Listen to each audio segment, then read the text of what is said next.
अण्णा, अहो आता पोस्ट खात्यातील नोकरी संपली आहे ना तुमची? मग त्या कोल्हापूरच्या जुन्या वाड्यात दोघं एकटेच कशाला पडून राहता? तो वाडा चांगल्या भावात विकून टाका आणि मुंबईला आमच्या या आलिशान फ्लॅटमध्ये कायमचे राहायला या. इथे सोहम ही तुमच्या मायेत आणि शिस्तीत मोठा होईल. आणि मुंबईत उत्तम हॉस्पिटल्स आहेत.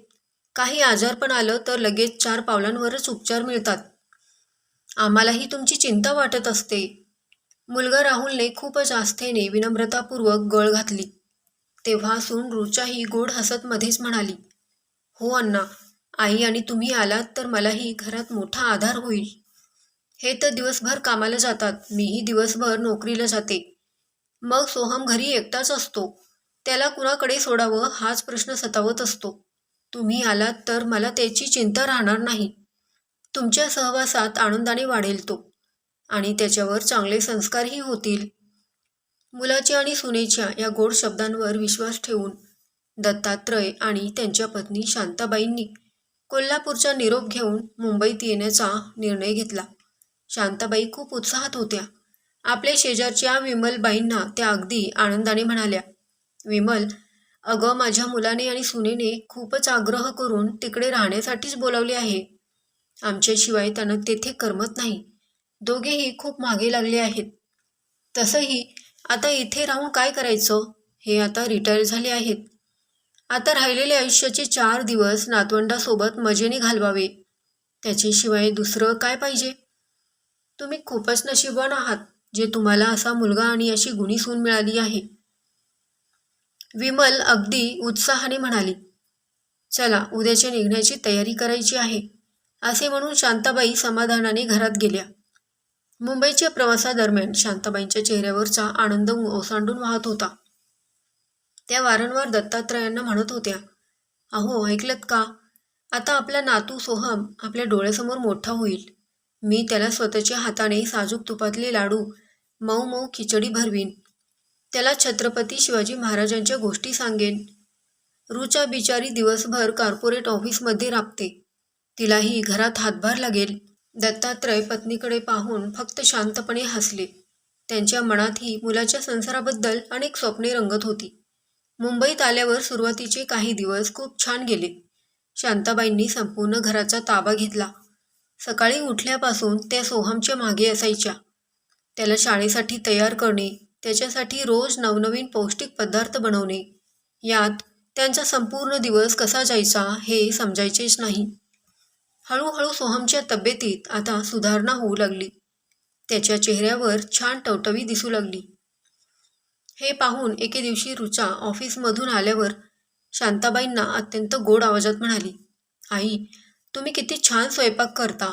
तुमच्या हाताला अप्रतिम चव आहे. सोहम तर तुम्ही आल्यापासून फक्त तुमच्याच हातचं खातोय. माझ्या हातचं शिवत देखील नाही.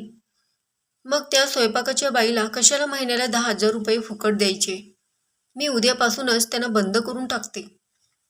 शांताबाई मायेने म्हणाल्या, अगं सुनबाई, मला माझ्या मुलासाठी, नातवासाठी करायला कसला आलाय त्रास? उलट मला आनंदच मिळतो. पण त्या क्षणी दत्तात्रयांच्या मनात मात्र कुठेतरी शंकेची पाल चुकचुकली. त्यांना जाणवले की कौतुकाच्या नावाखाली म्हाताऱ्या शांताबाईवर घरातील झाडू पोछा, धुणी भांडी आणि स्वयंपाकाचा संपूर्ण डोंगर लादला जात होता. 2 महिने उलटले आणि राहुल व रुचाचा खरा चेहरा समोर येऊ लागला. जिथे सुरुवातीला आदर होता, सन्मान होता, तिथे आता कोरडा हुकूम आला होता. एके दिवशी सकाळी राहुल संतापाने ओरडला, आई, अगं पोळ्या एवढ्या जाड का केल्या? मला ऑफिसला जायला उशीर होतोय. रोज रोज तेच तेच जेवण कशाला करतेस? रुचा ही फणकाऱ्याने म्हणाली, आई, संध्याकाळी माझे ऑफिसचे मित्र येणार आहेत. त्या संपूर्ण इमारतीत एक गौरी नावाची 20 वर्षाची तरुणी घरोघरी कपडे इस्त्री करण्याचे आणि छोटी मोठी कामं करायची. अनाथ, गरीब पण अत्यंत प्रामाणिक मुलगी होती. ती अनाथ होती पण अत्यंत प्रामाणिक मुलगी होती. ती शांताबाईंना नेहमी वाकून आई म्हणून नमस्कार करायची. शांताबाईंची ही धावपळ पाहून तिला खूप वाईट वाटायचे. एकदा ती कपडे इस्त्री करायला आली. शांताबाईंची धावपळ पाहून ती म्हणाली, आई, तुम्ही बसा, मी आणून देते सामान. पण रुचा तिच्यावरच खेकसली, हे पोरी, आम्ही तुला इस्त्रीचे पैसे देतो ना, उगाच आमच्या घरात नाक खुपसू नकोस. दत्तात्रयांना आपल्या पत्नीचा हा अपमान पाहून आतून प्रचंड वेदना होत होती. पण मुलाच्या संसारात वाद नको म्हणून ते मूग गिळून गप्प बसत होते. एके दिवशी सकाळी स्वयंपाकघरात काम करत असताना शांताबाईंचा पाय ओल्या फरशीवरून घसरला आणि त्या जोरात आदळल्या. त्यांच्या पायाचे हाडच मोडले. त्या असह्य वेदनेने विव्हळत जमिनीवर पडल्या. दत्तात्रय घाबरून धावत आले आणि त्यांनी राहुलच्या खोलीत जाऊन विनवले, राहुल, अरे बेटा, पटकन गाडी काढ. तुझ्या आईच्या पायाला गंभीर दुखापत झाली आहे. तिला असह्य वेदना होत आहेत. ताबडतोब मोठ्या ऑर्थोपेडिक हॉस्पिटलमध्ये नेले पाहिजे. राहुलचा चेहरा रागाने तमतमला. तो निर्दयीपणे ओरडला, अण्णा, तुम्हाला काही अक्कल आहे की नाही? घराचे खर्च किती आहेत ते दिसत नाही का? मी नुकतेच लंडन दौऱ्याचे कौटुंबिक तिकीट बुक केले आहे. माझा सर्व पगार त्यात गेला आहे. माझ्या खिशात हॉस्पिटलच्या महागड्या बिलासाठी 1 रुपयाही शिल्लक नाही. उपचार करायचे असतील तर तुमच्या पेन्शनमधून करा आणि जर पैसे नसतील तर गल्लीत जाऊन हात पसरा, पण माझ्याकडे पैसे मागायचे नाही. आपल्याच पोटच्या मुलाचे हे शब्द ऐकून दत्तात्रयांच्या काळजाचे तुकडे झाले. ज्या मुलाला शिकवण्यासाठी स्वतःच्या आयुष्यभराची पुंजी लावली, तो मुलगा आज आईच्या मोडलेल्या पायावर उपचार करायला नकार देत भीक मागायला सांगत होता. दत्तात्रयांकडे मुंबईत रोख पैसे शिल्लक नव्हते. त्यांचे पेन्शन खाते कोल्हापूरच्या पतसंस्थेत होते. हतबल होऊन ते जमिनीवर बसून विचार करू लागले. तेवढ्यात कपडे द्यायला आलेली गौरी धावत आत आली. परिस्थिती पाहून तिने कसलाही विचार न करता आपल्या पर्समधून साठवलेले 2,000 रुपये काढले आणि दत्तात्रयांच्या हातात ठेवले. अण्णा, हे घ्या पैसे आणि आईंना रिक्षातून लगेच सरकारी हॉस्पिटलमध्ये न्या. उशीर करू नका. आईंना खूप त्रास होत आहे. त्या गरीब मुलीची माया पाहून दत्तात्रयांचे हात थरथरले. त्या गरीब मुलीची माया पाहून दत्तात्रयांचे काळीज थरथरले. गौरीने स्वतः सोबत येऊन शांताबाईंच्या पायाला प्लॅस्टर बसवून घेतले. रात्री औषधोपचारानंतर शांताबाईंना जरा बरे वाटले. पहाटे दत्तात्रय त्यांच्या जवळ बसले आणि हळूच म्हणाले, शांता, आजच्या आज आपण हा नरक सोडून आपल्या कोल्हापूरच्या घरी परत जाऊयात. शांताबाई रडत म्हणाल्या, पण अहो, आपण तर राहुलच्या सांगण्यावरून तो कोल्हापूरचा वाडा विकायला काढला होता ना, आता कुठे जाणार? दत्तात्रय डोळे पुसत म्हणाले, नाही शांता, मी तो वाडा विकलाच नाही. माझ्या पूर्वजांचे ते घर विकायला माझे मन धजावले नाही, म्हणून मी तो एका पतसंस्थेला कार्यालयासाठी भाड्याने दिला होता.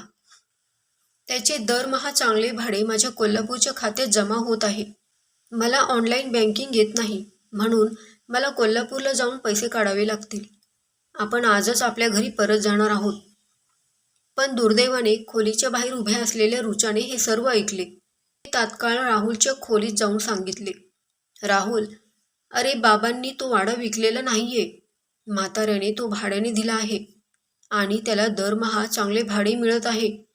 जर ते दोघे गावी निघून गेले तर आपल्याला त्या करोडोंच्या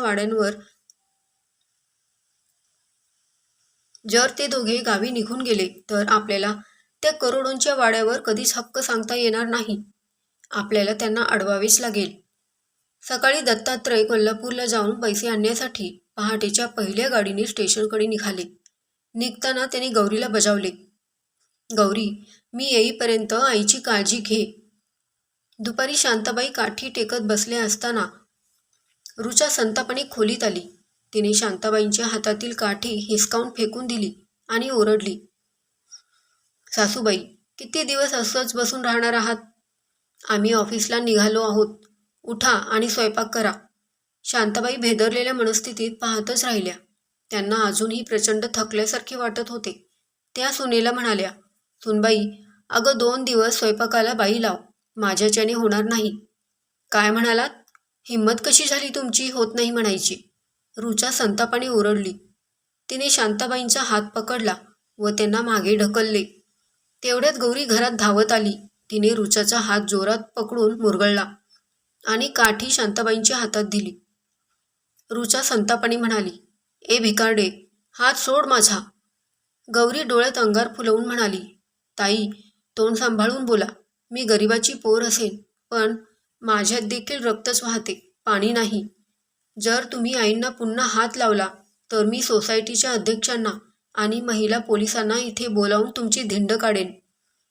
गौरीचा तो रुद्रावतार पाहून रुचा भीतीने थरथर कापायला लागली. संध्याकाळ झाली होती. दत्तात्रय कोल्हापूरवरून बँकेतून पैसे काढून परत आले. घरात पाऊल ठेवताच गौरीने त्यांना दुपारी घडलेला सर्व प्रकार सांगितला. हे ऐकून दत्तात्रयांच्या तळपायाची आग मस्तकाला गेली. दत्तात्रय राहुलच्या बेडरूमच्या दिशेने गेले. ते दरवाजाजवळ पोहोचले असता आतून राहुल आणि रुचाच्या भांडणाचा आवाज आला.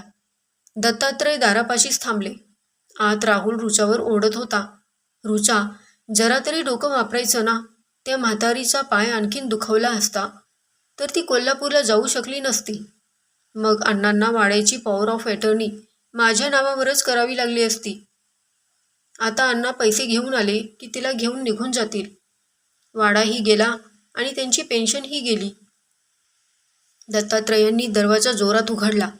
दारात उभ्या असलेल्या दत्तात्रयांना पाहून राहुल आणि रुचाच्या पायाखालची जमीनच सरकली. राहुलची जीभ अडखळली. अण्णा, अण्णा तुम्ही कधी आलात?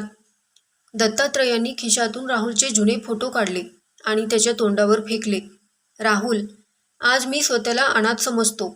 अरे नराधमा, ज्या आईने स्वतःचे रक्त आटवून तुला वाढवले, तिच्याच मोडलेल्या पायावर पाय देऊन संपत्ती हडपायला निघालास. अरे जनावरलाही केलेल्या उपकाराची जाणीव असते. तू तर जनावरापेक्षाही नीच निघालास. दत्तात्रयांच्या डोळ्यातून संतापाचे अश्रू वाहत होते. राहुलला समजले की सर्व खेळ संपला आहे. तो घाबरून दत्तात्रयांच्या पाया पडू लागला. अण्णा, मला माफ करा. रुचाच्या नादाला लागून माझ्याकडून पाप घडले. आम्हाला सोडून जाऊ नका अण्णा. समाज काय म्हणेल? दत्तात्रयांनी आपला पाय मागे खेचला आणि त्याला झिडकारले. समाजाची काळजी तुला नाही, त्या करोडोंच्या वाड्याची आहे. पण लक्षात ठेव, त्या वाड्यावर आता तुझ्या कवडीचाही हक्क उरलेला नाही. आजपासून तुझा आणि माझा बाप लेकाचा संबंध कायमचा संपला. दत्तात्रयांनी शांताबाईंचा हात धरला आणि त्यांची बॅग उचलून घराबाहेर पडले. दाराशी गौरी डोळ्यात पाणी आणून उभी होती. तिने विचारले, अण्णा, आईंना घेऊन चाललात? स्वतःची काळजी घ्या. शांताबाईंनी पुढे होऊन गौरीला आपल्या छातीशी कवटाळले. दत्तात्रयांनी गौरीच्या डोक्यावर मायेने हात ठेवला आणि पाणावलेल्या डोळ्यांनी म्हणाले, गौरी बेटा, ज्या रक्ताच्या मुलाने आम्हाला वाऱ्यावर सोडले त्याच्या घरात आम्ही एक क्षणही राहणार नाही. पण ज्या मुलीने स्वतःचा खिसा रिकामा करून माझ्या शांताचा जीव वाचवला, तिला आम्ही इथे एकटे सोडणार नाही. तू आमच्यासोबत आमच्या कोल्हापूरच्या वाड्यात येशील का, आमची मुलगी बनून? गौरीच्या डोळ्यातून आनंदाश्रू वाहू लागले. तिने लगेच वाकून दोघांचे पाय धरले. अण्णा, मला खरंच आईबाबा मिळाले. मी शेवटच्या श्वासापर्यंत तुमची सेवा करीन. त्या दिवशी मुंबईच्या त्या स्वार्थी फ्लॅटचा उंबरठा ओलांडताना दत्तात्रयांची मान स्वाभिमानाने ताठ होती. रक्ताच्या नात्याने विश्वासघात केला होता, पण एका निष्पाप माणुसकी जपणाऱ्या परक्या मुलीच्या रूपाने त्या वृद्ध दाम्पत्याला त्यांची खरी लेक मिळाली होती. कोल्हापूरचा तो जुना वाडा आता केवळ आठवणींचे घर उरला नव्हता, तर स्वाभिमान, प्रेम आणि खऱ्या नात्यांचे एक सुंदर मंदिर बनणार होता. तर मित्रांनो, ही कथा तुम्हाला कशी वाटली कमेंट करून नक्की कळवा. कथा संपूर्ण ऐकल्याबद्दल तुम्हा सर्वांचे मनापासून धन्यवाद.